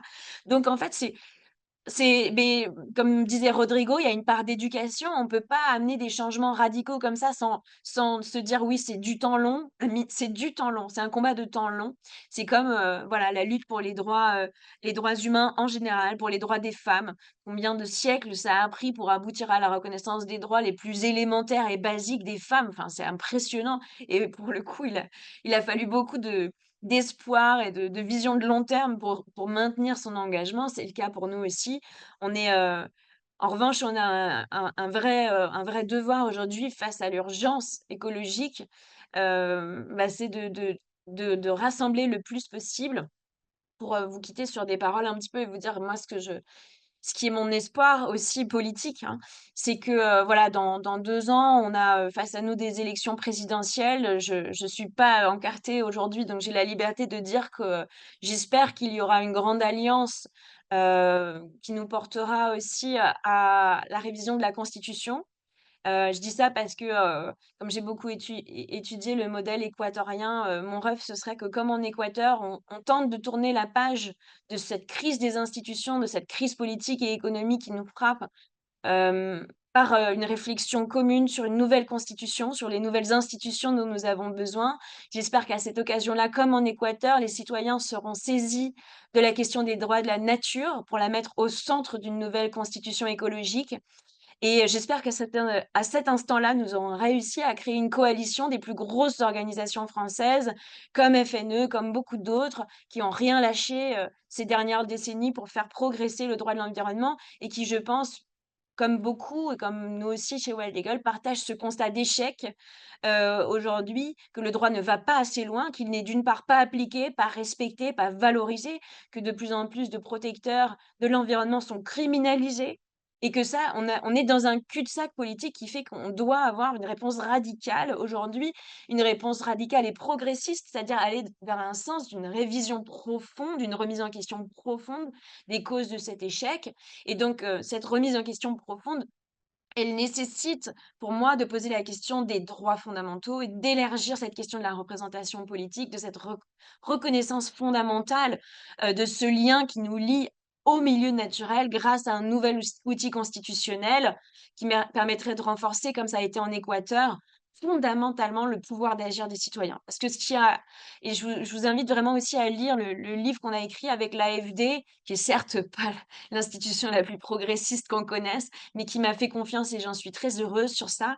Hem, il y a aujourd'hui, dans le mouvement des droits de la nature, un vrai sentiment de libération aussi pour les peuples, oppressés, par, le droit du commerce international, les droits des multinationales qui, détruisent, saccagent, hein, vraiment certains territoires sans jamais, être poursuivis, sans jamais rendre des comptes pour leurs actions et l'Afrique et l'Amérique du Sud, c'est pas pour rien que le mouvement émerge spécifiquement là-bas, c'est qu'ils sont en première ligne de notre modèle colonial et de ce modèle, de la société industrialisée qui s'est répandu, en fait, partout dans le monde et donc le mouvement des droits de la nature émerge par, les associations, par le secteur, des organisations non gouvernementales, par les citoyens et ce qu'on voit en Équateur, c'est maintenant des jurisprudences, mais extraordinaires, où les droits de la nature tiennent tête à des grosses multinationales pétrolières, des grosses multinationales, minières et où les citoyens qui se rassemblent avec les scientifiques, qui font un corps avec les élus locaux, qui travaillent avec les organisations de la société civile, eh bien, réussissent un bras de fer, le bras de fer dont j'ai toujours voulu croire qu'il peut arriver en France, parce que justement, demain, on aurait les outils qui nous permettent de faire face. Moi, si je choisis le métier d'avocat, c'est pour ça et que j'ai fait ces études de droit, c'est pour ça, parce que j'étais persuadée que le droit permettait ce rapport de force juste et en fait, je me suis rendu compte en obtenant mon diplôme d'avocat que c'était pas du tout le cas et qu'il fallait absolument restaurer un équilibre. Et cet équilibre que proposent les droits de la nature, il me paraît d'une part profondément juste sur le plan éthique, il me paraît profondément pertinent d'un point de vue politique, et puis enfin, il permettrait de doter les citoyens d'un nouvel outil qui permettrait de sortir de ce système orwellien où nous sommes les écoterroristes et où les criminels du climat s'en sortent, et continuent d'opérer et avec les effets qu'on connaît, qu'on a vus cette semaine en Espagne et ailleurs dans le monde, où on est en train de malheureusement de perdre cette bataille. C'est une bataille qu'on n'a pas le droit de perdre. C'est une bataille qu'on n'a pas le droit de perdre. Donc du coup, vraiment, j'insiste sur l'opportunité de trouver des alliances. Yves, si tu as la possibilité d'en parler dans ton réseau et de convaincre les gens de FNE de se parler, de nous parler aussi. Si vous, dans vos réseaux, au sein de LV et dans les réseaux associatifs auxquels vous appartenez, vous avez la possibilité de faire passer ce message, mettez-nous en lien avec ces gens qui doutent, ces gens qui sont peut-être pas du tout convaincus, voire qui pensent que les droits de la nature, il y en a hein, qui pensent que les droits de la nature peuvent être même dangereux, il y en a malheureusement qui le pensent. Eh ben, n'hésitez pas à nous mettre en contact avec eux parce qu'on fait toujours ce travail de tendre la main, d'écouter, de parler et d'essayer de créer une alliance la plus large possible sur ces sujets-là. Eh bien, grand merci Marine, convaincante, on peut dire que tu l'es, il n'y a pas de souci. Un Bah, grand merci à merci vous. d'être venu avec nous ce matin. Je pense que sur le changement de constitution, on va repartir vers le Chili parce que ce n'est pas toujours si simple Non, que ça. Le Chili a produit dans une démarche citoyenne et démocratique excellente une constitution que franchement j'aurais pris tout de suite pour la France sans hésiter, notamment avec beaucoup d'avancées sur la question environnementale. Et malheureusement, bon, bref, on va peut-être continuer avec ouais. Rodrigo sur ce sujet-là. Merci, Je merci vous mille fois remercie. et à très très bientôt. Et t'inquiète pas, dès qu'on pourra continuer à créer comme ça cette mise en commun des combats, tout ça, c'est vraiment ce que l'on poursuit nous à l'Institut Cité Écolo. La partie notamment qu'on dit régalienne, qui n'est pas assez construite dans l'écologie politique malheureusement. Donc voilà, merci beaucoup et à très Merci. vite Marine. Au revoir. Voilà, voilou. Eh bien, si donc Rodrigo veut nous dire un mot peut-être sur ce que vient Une de dire. question pour revenir Attends, au... oui, oui, mais attends, parce que si on peut juste continuer sur ce que vient de dire Marine par rapport à la question de la Constitution et tout ça, peut-être Rodrigo, tu peux enchaîner, puis Yves te posera la question spécifique qu'il t'a concoctée. Ah, euh, moi, je suis d'accord avec ce que dit Marine, évidemment, sur la nécessité d'aller vers un processus légal, en fait, de droit, à condition qu'il soit délibéré. Il n'y a que si on laisse ça entre les mains des parlements pour aller vite ou des institutions qui sont concernées, ça va être un peu compliqué. Moi, je le vois à l'Assemblée nationale. Franchement, j'ai fait référence au début sur la science-fiction. On est un peu dans la matrice, quoi, dans Matrix, quoi. C'est-à-dire que quand vous dites à quelqu'un, tu sais quoi, tu es branché sur un modèle productiviste, déjà, productivisme, c'est difficile à comprendre quand on n'est pas écologiste. Et ensuite, il y a une grande résistance, en fait, à penser autrement. Bah, je te donne des exemples tout bêtes, mais Marine dénonçait les multinationales, elle a raison. Mais en attendant, quand vous regardez les déclarations de patrimoine des députés, enfin, ceux qui sont vraiment puissants dans l'Assemblée nationale, ils ont tous des actions dans ces multinationales. Tu vois, c'est que quand tu votes des lois, en fait, tu es jugé parti, il y a même quasiment un conflit d'intérêt, de mon point de vue, de voter des lois pour défendre des intérêts dans lesquels eux-mêmes ont des intérêts. Donc, tu vois, il y a un truc qui est compliqué. Donc, je pense qu'aujourd'hui, aller vers un autre modèle institutionnel, eh ben ouais, on a besoin aujourd'hui de dépasser le modèle. Mais le dépasser, ça ne veut pas dire le mettre à bas. Ça ne veut pas dire, avec cet imaginaire très Seconde République, de faire tomber les Bastilles et qu'un jour meilleur viendra sous un soleil ensoleillé. Enfin, non, moi, ce n'est pas le sujet. C'est comment est-ce quand on est écologiste, on est aussi pacifiste. Quand on est écologiste, on est aussi sur une radicalité, et comme l'a très bien dit Marine, une radicalité progressiste qui encourage en fait cette avancée-là. Donc, moi, je suis très inquiet en fait par rapport à ça, même s'il y a beaucoup d'espoir, parce que je crois beaucoup dans la jeunesse. Je ne pense pas pour plagier un camarade, je ne pense pas qu'il faille que les jeunes fassent mieux. Je pense qu'ils font déjà mieux. Ils font déjà mieux. D'abord parce qu'ils ne sont pas dépositaires de nos erreurs. Ils ne sont pas dépositaires de nos errances, y compris. Ils ont un nouveau monde à inventer, y compris en se trompant. Y compris en se trompant. Moi, je pense que la démocratie, la République ne supporte pas le poids de cette sorte de démagogie populiste qui fait que quand on a 1 million de clics ou 1 million de vues sur Instagram ou Snapchat ou TikTok, ça fasse force de loi. Je pense que la délibération est nécessaire. Et là-dedans, la jeunesse aussi est dans ces contradictions-là. Il y a une partie de notre jeunesse qui est plutôt influencée par les influenceurs.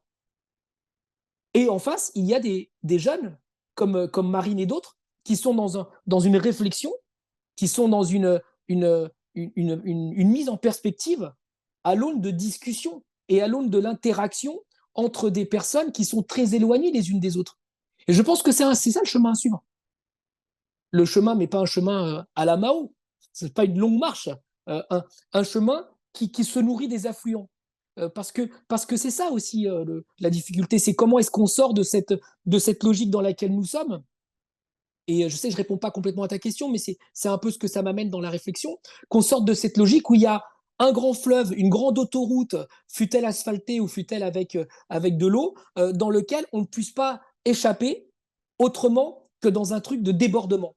Moi, je pense qu'au contraire, nous avons peut-être un autre imaginaire à construire. J'ai disais récit tout à l'heure dans le chat, dans lequel les affluents qui viennent nourrir ce fleuve qui nous est commun est plus important que de mettre des digues de béton pour empêcher de faire venir les autres idées. Je pense que c'est ça un peu l'enjeu. Ouais. Ouais. Merci beaucoup, Rodrigo. Peut-être on va passer la parole à Yves pour sa question. Et puis, s'il y en a encore une, on la prend. Mais sinon, après, Rodrigo répondra et puis on conclura. Yves? Oui, merci. Alors, Rodrigo, forcément, tu connais ça, la reproduction sociale de Bourdieu, l'école capitaliste en France de Christian Baudelot et Roger Stablet. Tout ça, ça fait 50 à 60 ans que ça a été publié. Et ma conviction, mais c'est pour ça que je te pose la question, c'est que ça s'est dégradé en 50 à 60 ans. C'est-à-dire qu'il y a 50 ans, on estimait qu'il y avait encore des zones, si j'ose dire, ou des moments de l'éducation qui étaient encore très positifs. C'était notamment l'école maternelle, où on disait que jusque-là, l'école maternelle, il n'y avait pas encore ces processus d'exclusion, vraiment de séparation des enfants, etc. Et puis, on a vu arriver alors des propositions débiles, assez effrayantes, d'essayer déjà de classifier les gamins avec des projets du gouvernement, à un certain moment, qui étaient assez effrayants. Et quand je regarde aujourd'hui, on voit la part des élèves qui rentrent dans le privé qui a explosé par rapport à ce que c'était à cette époque-là, avec les grandes écoles qui restent effectivement souvent la voie de passage pour la pseudo-méritocratie dont tu as parlé et qui coûte des dizaines de milliers d'euros, les grandes écoles de commerce, etc. Il n'y a rien de gratuit là-dedans. Enfin, on est proche du modèle américain. Là, on disait qu'il y a une université de Chicago qui va ouvrir pour 125 élèves un campus dans le 13e arrondissement, 62 500 $ par an les frais d'inscription. Et alors, on n'en est pas encore là en France, mais en tout cas, on voit bien que cette sélection financière, elle joue un rôle de plus en plus important. Et à l'autre bout de la chaîne, je dirais, quand on voit les enfants qui sont plus grandes victimes et qui sont confiés à la DAS pour l'aide sociale à l'enfance, pour les placer, etc. Et la misère financière, les départements qui refusent même d'appliquer les règles en matière de financement pour les éducateurs, les conditions d'accueil. Comme disent souvent des éducateurs, quand on en sauve 20 par an, on est content. Et alors, ne parlons pas à 18 ans, on les fout à la porte et démerdez-vous. Est-ce qu'on n'est pas dans une société qui, d'une certaine manière, va ressembler un peu, beaucoup de guillemets de précaution, au modèle américain, où il y aura vraiment un affrontement entre deux niveaux, ceux qui s'en sortent et puis les laissés pour compte. Est-ce que ces inégalités qui s'accreusent, c'est pas à la fois le résultat, mais aussi l'objectif du système éducatif français, qui vise d'abord et avant tout à reproduire effectivement la caste la mieux placée et à défendre ses intérêts. Alors, il y a beaucoup de choses dans ce que tu dis, Yves. Après, ça dépend des grilles d'analyse qu'on peut avoir. La question, c'est où on veut aboutir ensemble. Quand je parlais tout à l'heure du fleuve, où on veut aboutir. Parce que je vais partir de la question précédente de Claire sur le Chili, la Constitution, etc. Euh, il y a aussi la façon dont on apprend à travailler ensemble. Parce que c'est vrai que la Constitution du Chili n'a pas abouti. Mais il y a des personnes qui ont travaillé ensemble qui, avant, ne travaillaient plus ensemble. Donc, il y a des choses qui se sont mises en place. Je prends l'exemple de Santiago. Du Chili, il vient d'avoir les élections municipales. La droite a repris la ville contre la maire sortante, qui était du PC, et qui était soutenue par tous les partis traditionnels de gauche, voilà, issus de la dictature. Elle a perdu. Et en troisième position est arrivée une jeune conseillère municipale qui est progressiste, qui vient d'un truc hyper simple, qui était d'un quartier qui s'appelle le quartier de Yungay. Je vais venir à ton truc, Yves. Qui s'est construit ce mouvement de voisins. C'est un mouvement de voisins. C'est pas les voisins vigilants à la française. Hein.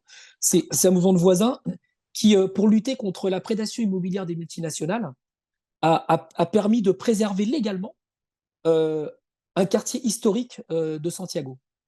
C'est construit un mouvement politique petit à petit, et aujourd'hui, elle est arrivée troisième des élections, avec un modeste 10%, mais 10% au Chili, c'est important, au moment dans lequel nous partons.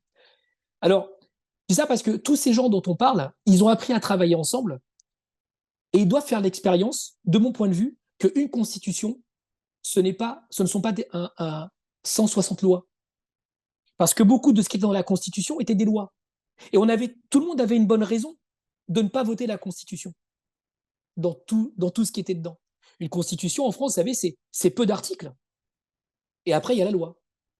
Donc, il y a une expérience aussi démocratique, technique y compris, à appréhender dans toutes ces personnes qui ont été exclues de la vie politique pendant de nombreuses années, qui doivent réapprendre à faire l'exercice démocratique, mais en dehors aussi des partis politiques. Parce que force est de constater que les partis politiques sont aussi un moyen de rapport des dominations, comme tu as pu l'expliquer en convoquant Bourdieu et d'autres. Il y a aussi des habitus, il y a aussi un respect de code, il y a aussi un certain nombre de choses qui font que le changement dans le cadre des organisations politiques est extrêmement difficile à mettre en œuvre, en tout cas d'intégrer celles et ceux qui remettent en question les rapports de domination et l'élitisme républicain, la méritocratie républicaine, qui s'invite aussi dans les partis politiques. Parce que l'école nous a formés à ça. L'école nous a appris ce que je développais tout à l'heure sur la délégation de pouvoir. L'école nous a appris un certain nombre de choses, à accepter une puissance tutélaire parce qu'elle est en fonction de. Et remettre en question ça, aller sur quelque chose d'un peu plus libertaire d'une certaine façon, si on fait référence à des auteurs, c'est extrêmement difficile à mettre en œuvre. Alors, oui, aujourd'hui, nous sommes à la croisée de 3 darwinismes dans l'école. Je vais prendre ces schémas de pensée parce que je pense qu'on le partage un peu, au moins dans l'imaginaire. D'abord, notre société accepte un darwinisme scolaire. Voilà, c'est une réalité. Elle accepte à travers ça, aujourd'hui, dans la civilisation numérique, un darwinisme technologique, qui est d'ailleurs porté par un très grand conseiller du ministère de l'Éducation nationale, qui est Stanislas Dehaene, pour aller vers un darwinisme social. Une fois qu'on met ces 3 compétitions, qui sont structurantes aussi dans notre monde occidental, ça fait l'école française. Il y a que il faut travailler très dur pour s'adapter au changement, et ceux qui n'y arrivent pas, après tout, c'est de leur faute. Et si c'est de leur faute, on va leur mettre un RSA, on va leur mettre un petit machin, etc. Et surtout, on va leur dire de ne pas nous emmerder. Parce qu'ils ont échoué. Donc, s'ils ont échoué, ils ne vont pas emmerder ceux qui réussissent. Et c'est très difficile de remettre en question ça. Parce que quand on a un gamin ou une gamine qui a tout fait bien, les bonnes notes, les bons comportements, les bonnes façons de s'habiller, les bonnes façons de parler, etc., c'est difficile de se dire ma gamine ou mon gamin, il est méritant quand même. Il a tout fait bien. Pourquoi est-ce que ce gamin-là, qui n'a pas tout fait bien, il prendrait sa place? Donc, c'est très difficile de déconstruire ça parce que l'école apprend ça. Donc, et ce que je te dis est tellement réel que Gabriel Attal, avant d'être débarqué du ministère de l'Éducation nationale, il a mis en place un truc. Quand je parle de changement de civilisation, il a mis en place une application qui s'appelle MIA, qui est un modèle d'intelligence artificielle, dans lequel les gamins de seconde les gamins de seconde, qui n'ont pas cours, peuvent aller s'entraîner sur une application qui va leur proposer des questions en fonction des réponses qu'ils apportent pour les permettre de progresser. Voilà. C'est un modèle d'IA. C'est-à-dire qu'aujourd'hui, l'école française, elle est prête. Elle est prête à remplacer les enseignants par une technologie numérique. Elle est prête. Elle sait faire. Technologiquement, elle sait faire. Ce qui veut dire que ça change profondément la place de l'enseignant dans la classe. Les enseignants deviennent des formateurs d'élèves, voire des SAV pour accompagner l'élève dans ces applications qui vont venir si on ne s'y oppose pas. Elles vont venir. C'est-à-dire que la prolétarisation du métier d'enseignant est une réalité aujourd'hui. On les désapproprie de leur savoir-faire, comme on a désapproprié l'artisan pour le mettre à la chaîne en tant qu'ouvrier. Les enseignants sont en voie et sont déjà prolétarisés. On est dans ce modèle-là.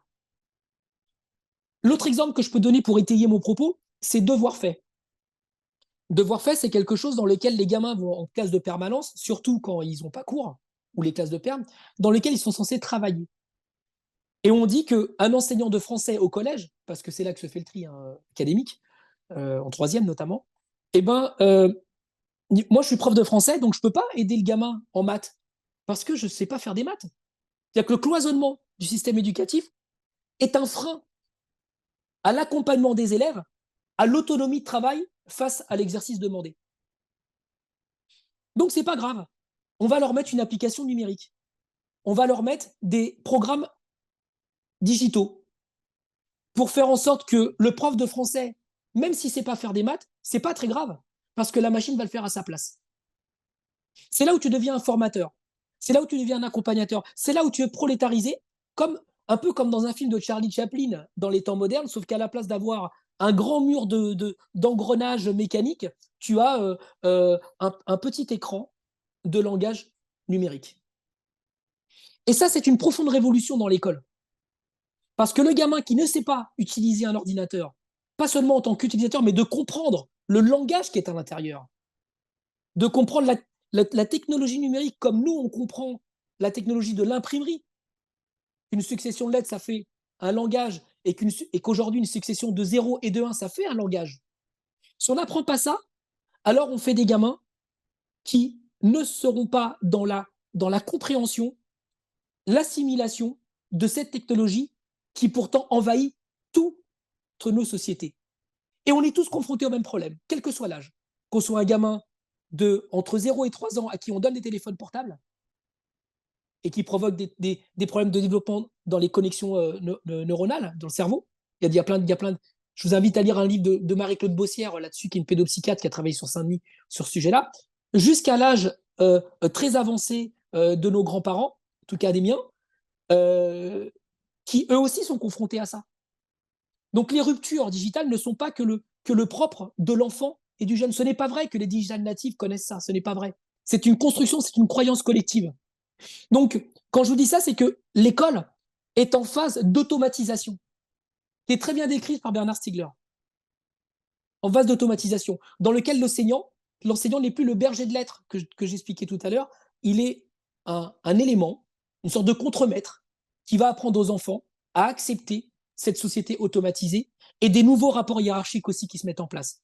On n'est plus dans la hiérarchie du contremaître dans l'usine, etc., cet imaginaire du XXe siècle. On est dans une autre forme de hiérarchie, y compris qui peut s'implanter dans les espaces de coworking avec des managers machin et des managements toxiques. On a changé. Et ça s'apprend à l'école en ce moment. C'est à ça qu'on forme les enfants. Donc si on n'a pas ce réflexe-là, si on n'a pas cette analyse de cette civilisation dans laquelle on est, ça va être très difficile de changer d'école. Et c'est là où j'en reviens à ce que disait Claire tout à l'heure sur la Constitution du Chili. Un des principaux centres de réflexion qui a empêché l'avènement de la Constitution chilienne par le vote démocratique, c'est parce qu'il y avait un sujet qui est en lien avec ce que disait tout à l'heure Marine. C'est que les Chiliens, de façon majoritaire, n'acceptent pas la reconnaissance du peuple mapuche comme une nation. Parce que dès lors que vous acceptez le peuple mapuche, qui est le peuple originaire, autochtone du Chili, qui a résisté pendant 600 ans à l'envahisseur espagnol comme Astérix a résisté à l'envahisseur romain, eh bien, vous leur reconnaissez le droit à une terre, le droit à une langue, le droit à une culture et le droit à l'éducation de leurs propres enfants dans un référentiel culturel, imaginaire, social et économique qui est une alternative, en fait, d'une certaine façon, au modèle dominant néolibéral de la République chilienne. Et là, ça se frotte. Mais attendez, ça ne se frotte pas avec des poubelles qu'on met devant les lycées à Claude Monet, hein, dans le 13e arrondissement. Là, il y a des morts. Il y a des gens qui vont en prison. Et une partie des personnes qui se sont mobilisées pendant les émeutes au Chili en 2005, qui ont permis au président Boric d'arriver au pouvoir, elles sont actuellement en prison. C'est-à-dire qu'aujourd'hui, des personnes qui se sont mobilisées, oui, de façon violente, parce que c'était violent, au Chili en 2005, et après, ce sont ce qu'on pourrait appeler, normalement, dans celles et ceux qui remettent en question l'ordre établi, des prisonniers politiques. Mais en France aussi, on en a. Parce que comment, en tant que député, et ça, je terminerai sur cet exemple-là, Yves, parce que la privatisation, ça, c'est sous-jacent à ce que je viens d'expliquer. La privatisation, c'est un modèle culturel et technique c'est quoi le cœur du problème, quoi, en fait. Quand vous avez des manifs de mômes, parce qu'ils trouvent que ce qu'on leur fait est dégueulasse, ils ont raison. Bah, moi, vous savez, à chaque manif, je sais que le soir, je vais faire le tour des commissariats. D'une certaine façon, ces gamins-là, évidemment, c'est pas des prisonniers politiques au sens 20e siècle, en mode Cambodge ou goulag russe, enfin soviétique, c'est pas ça. Mais ces gamins-là qui relèvent la tête, ils savent que à la fin de la journée, ils vont certainement, potentiellement, se retrouver en garde à vue pendant 24 à 48 heures. Alors qu'ils ont juste exercé le droit de manifester. Donc, vous voyez, ce que tout à l'heure Claire disait, Marine, pardon, Marine disait sur la question de la criminalisation des écologistes. Il y a aussi une criminalisation de celles et ceux qui se battent pour les droits sociaux.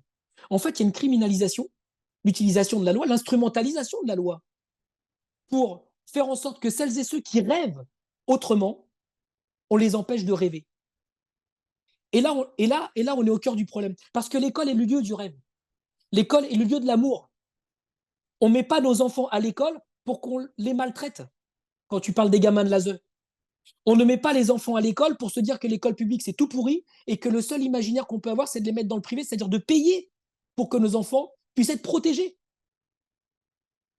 On avait fait une étude avec la FCPE, un vrai sondage. Ça nous avait coûté très cher. La première raison pour laquelle les parents mettaient les gamins dans les écoles privées, ce n'est pas la question de la sécurité. La première raison, c'est les absences non remplacées. Moi, j'ai commencé à militer en tant que parent d'élève précisément sur cette question-là.